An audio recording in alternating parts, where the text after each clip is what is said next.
On vous emmène à Madagascar. Le pays est fermé aux touristes à cause de l'épidémie, ce qui a des conséquences sur le niveau de vie d'une partie de la population qui vit notamment du tourisme. Résultat, certains se rabattent sur le braconnage du bois, des forêts riches en diversité qu'il faut protéger. C'est notamment la mission sur place d'une Belge. Mathieu Alonso et Anna Bélissens l'ont suivi dans la forêt sèche du Ménabé. Regardez. Des oiseaux rares, 9 espèces de lémuriens, mais aussi le plus grand prédateur carnivore de Madagascar, nommé Foussa, vivent ici. À l'image de la Grande Île, la forêt sèche du Ménabé, à l'ouest du pays, est dotée d'une biodiversité unique au monde. Estos son de cola larga, de cola pequeña, con anillos, con un color marrón, blanco, negro, gris. O sea, tienen mucha diversidad y es interesante. Chaque année, 3000 visiteurs de 25 nationalités différentes viennent immortaliser ces espèces endémiques dans leur milieu naturel, au cœur du parc forestier de Kirindi. Enfin ça, c'était avant la fermeture des frontières en mars 2020.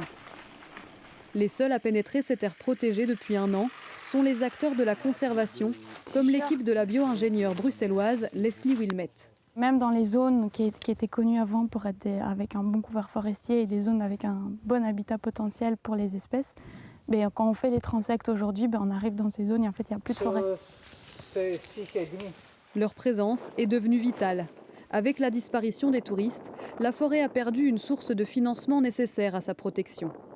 Et le braconnage augmente au même rythme que l'appauvrissement de la population. En voici les stigmates. Ici, un immense four à charbon en activité et juste à côté, des restes de culture sur brûlis. Dans l'ouest de Madagascar, le défrichement gagne du terrain. Rien que l'année dernière, ce sont plusieurs milliers d'hectares de forêts sèches qui sont partis en fumée dans le Ménabé pour laisser place à seulement quelques années de culture de maïs, de manioc ou encore aux activités de charbonnage, toutes illégales. La déforestation à Madagascar est l'une des plus rapides au monde. La Grande Île n'a jamais autant brûlé qu'en 2020 selon le WWF. C'est ici, dans la région du Ménabé, que les départs de feu ont été les plus nombreux l'année dernière. La conservation des espèces les plus rares devient une course contre la montre pour sauver ce qui peut l'être et recenser, immortaliser. Ces 15 dernières années, la population du rat sauteur géant a diminué de moitié. Ces vidéos nocturnes sont uniques. L'équipe de l'ONG Durel est la seule au monde à en disposer. On essaye de tout mettre en œuvre pour étudier des espèces qui sont vraiment menacées et pour lesquelles il faut vraiment mettre des activités en place pour essayer de les sauver, de les protéger. Et c'est vraiment ça qui me passionne dans tout ça. Non loin du terrier, des traces fraîches. Le fou, c'est le plus grand prédateur à Madagascar et c'est le plus grand carnivore. Des yeux brillants s'avancent à grande vitesse en direction de l'équipe.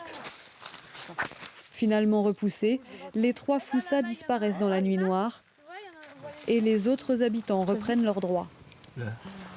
Il est tout près, ça. Ouais, il est tout près, on le voit bien. Là. Voilà les yeux. Ah, ça brille. Ce qui est très particulier, c'est que le Microcebus bertai, c'est typiquement une espèce endémique locale d'ici, dans la forêt sèche de Ménabé. Et c'est le plus petit lémurien du monde. Comme le rat sauteur géant, le plus petit lémurien du monde a beaucoup plus à craindre de la déforestation causée par l'homme que du foussa, au sommet de la chaîne alimentaire.